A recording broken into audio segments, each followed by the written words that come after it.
আজকেও দেরি হয়ে গেল ক্লাসে। আরে দোস্ত, তোর জুতো জোড়া কই? আছে তো বারান্দায়। কিন্তু জানিস, আজ ওরা কথা বলেছে।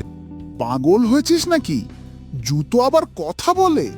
সত্যি বলছি, কাল রাতে ঘুমাচ্ছিলাম, হঠাৎ দেখি জুতোগুলা নিজেদের মধ্যে কথা বলছে।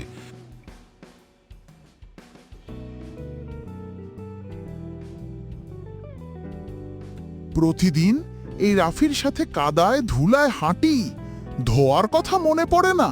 হ্যাঁ রে ভাই, পা তো জ্বলছে আমার। একটাবার ব্রাশ দিত না। হাহাহা, স্বপ্ন দেখেছিস রে? স্বপ্ন হোক আর কল্পনা, তবুও মনে হলো ওরা ঠিকই বলেছে।